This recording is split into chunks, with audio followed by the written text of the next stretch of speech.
Good morning, dreamers. First of all, if you prayed for me to feel better, thank you. I am feeling a lot better this morning, actually. My voice actually sounds better. I feel overall better. Got a really good night's sleep last night. I think that helped a lot. So, so today we're talking about rest and balance from the book. And this one is really hard for me. I think I'm a good balancer, but I'm not good at balance, if that makes sense. I do a lot of things at once, and I'm good at juggling those things. Maybe I'm a good juggler, but not a good balancer. But that doesn't usually lead to much balance in my life. And then when I do rest, I don't do it in as restful of a way or as I don't always rest in the best way. And I tend to do things in extremes. So I'm either extremely busy or extremely lazy. And I think that's okay sometimes because that is sort of my body and my mind's way of balancing out the crazy that I do. And I think that's the season I'm in. Well, have been in for the last couple of years. And that's why I'm kind of looking forward to the entrepreneurial journey full time, because I think it'll be amazing to see what happens when I'm actually able to work more actual balance into my day. And I loved the perspective in the prayer of how rest is a way of trusting God. Hey, Ashley, because this is powerful for me because yesterday I talked about how I'm a doer, right? Like I love to do things. I think that's evident. I have a full-time job and two businesses and a family and a lot of commitments outside of it. I love to do stuff, like to purposefully do stuff. I chose all of those things intentionally, but I am just a doer. I'm not a rester. I'm not a beer. Like that's just not, I don't feel like that's naturally in me other than when it's forced on me, right? Like I can get through a really great busy season and then my body does crash. Like it will hold out until something, for example, we will do at work, we'll do like big events every year. And those weeks leading up to it, it's like I almost get sick, almost. And then as soon as the event is over, like that weekend, I like come down with something terrible. So my body can like hold out for so long, but then it needs that rest and rejuvenation so that it can do that. And I've never really, until I read this book, I never really thought of that as a way of relying on God and His provision. Like, I'm much more prone to be in the, God helps those who help themselves kind of camp, who works toward doing things, who does things, because God's given me gifts and I need to do all these things. So I really like that there's just sort of this like balance in that we need to be aware of. The prayer today was really good. I, again, underlined a lot of things. I loved the line, "Help me not mistake busy with important, Lord, for unnecessary busy does not allow room for your clarity." And that is so true. There was a time in my career where I was mistaking busy for important because all the important people I saw were busy. So I thought, oh, well, I'm just waiting for them to get me busy so I can feel important. Two things wrong with that. One, I'm a productive person. If you give it to me, I'm going to try to do it on time, and I'm not going to try to, I'm just going to be like, I'm going to deliver in a way, and I'm really good at prioritizing and balancing in that way. So it was almost like they couldn't give me too much to feel busy, like outside, like I had to come up to work on the weekends and stuff like some of my bosses did. So in that way I was always failing. And it's just not true, right? Like, and when you're so busy, you can't serve at your highest capacity. I think that's one thing that sometimes we can get wrong about entrepreneurship is we feel like it's about doing all the things when it's not about doing all the things. It's about doing the right things and putting all of our effort in those right baskets.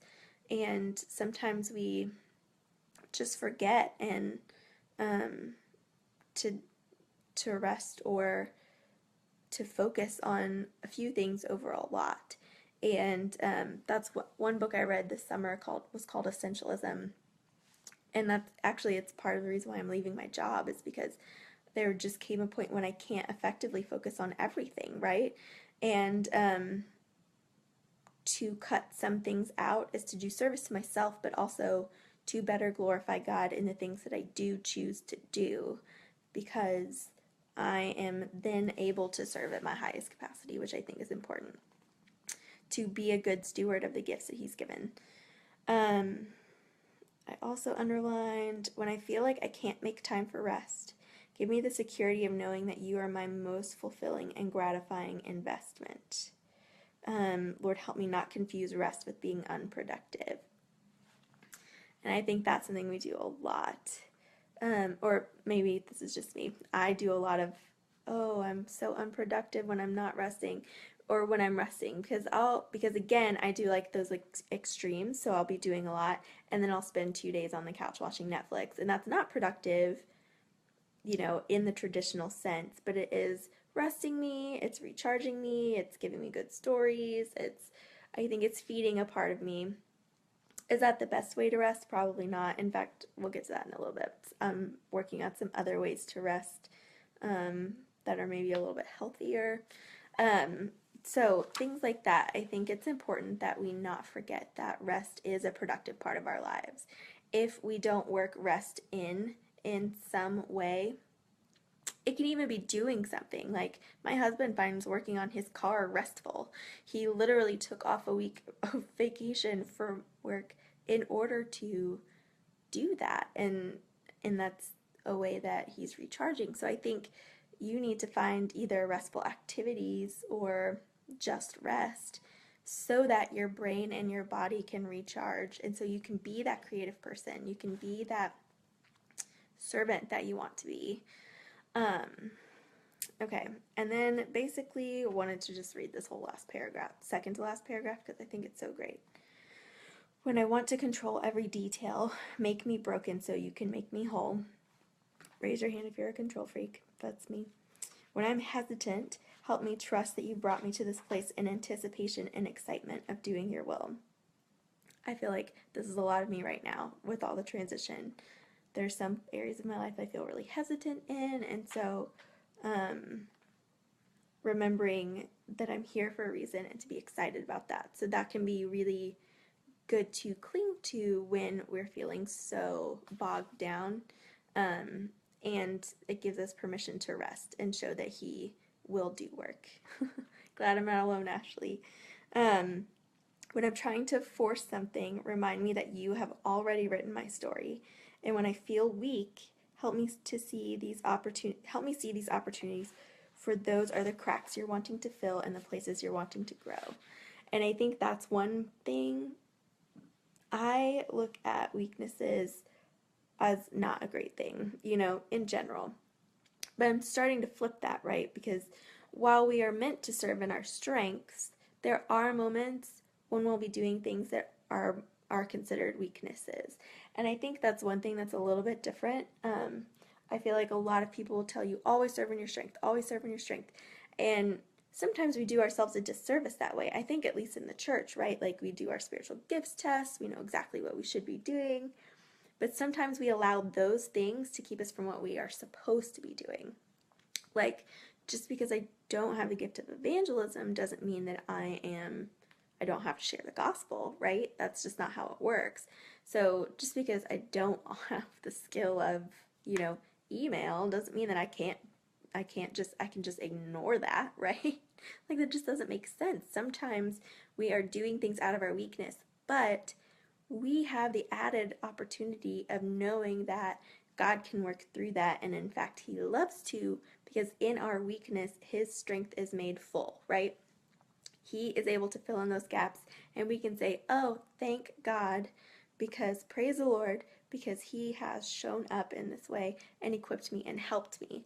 So I think there has to be a good balance of strengths and weaknesses in our lives, because that's going to be really important.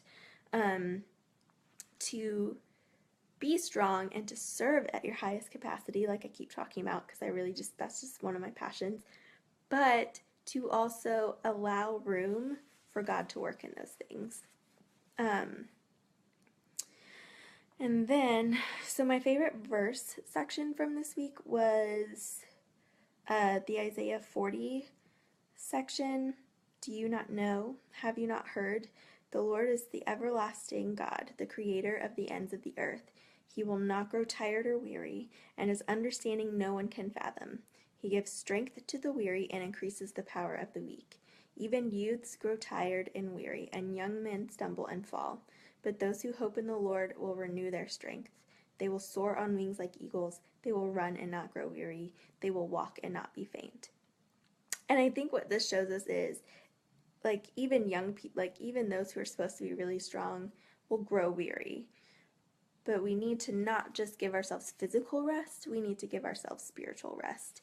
And that's by hoping in God and not putting all of that there, because we can tend to put a lot of pressure on ourselves, and that's not great either.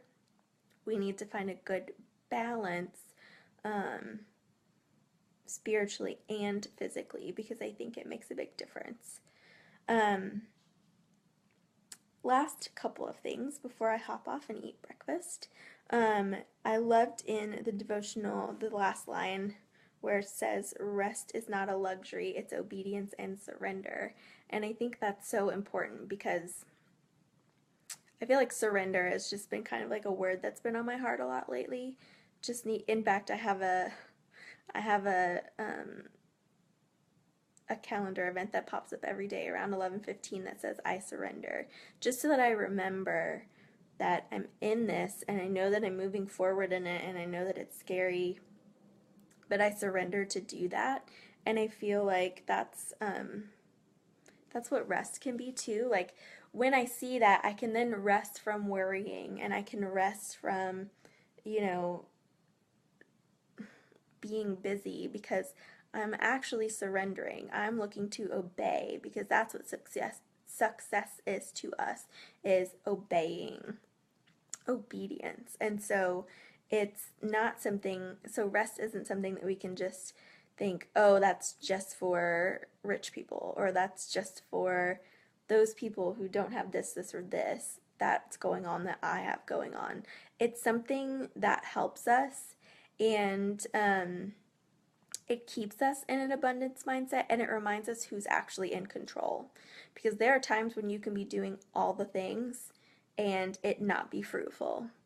And there can be times when you can do a handful of things, even if they're not strategic, and you can rest. And if God is in that, then it will be fruitful. So you really just need to shift perspective from busy, productive to balanced, productive, because I think that's really important.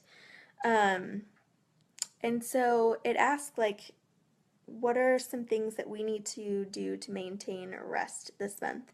And I wrote down 3 things. One is to exercise. I've been really bad about that, and I know that I feel better mentally and physically when I do that, and I've just been avoiding it because I've been busy. But really, I need to, even if it's just a couple times a week, like working in a run or something, I need to sort of get myself back to that, because I just all around feel better, and I feel like I do better at work. I'm more creative. All of those things go with that. Number 2, I wrote read. And what I mean is I do spend a lot of time in front of the television.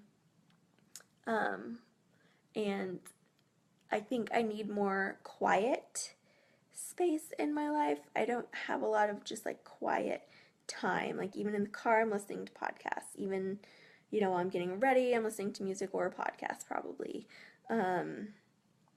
When I'm falling to sleep, sometimes I'll put on a podcast or some music so that there's a little bit of noise. So I feel like I just need some more quiet space, and I think doing that while also actually doing something like reading can help that, because I feel like I I still need a little bit of feeling like I'm doing something in that, at least to sort of transition to the not doing something part.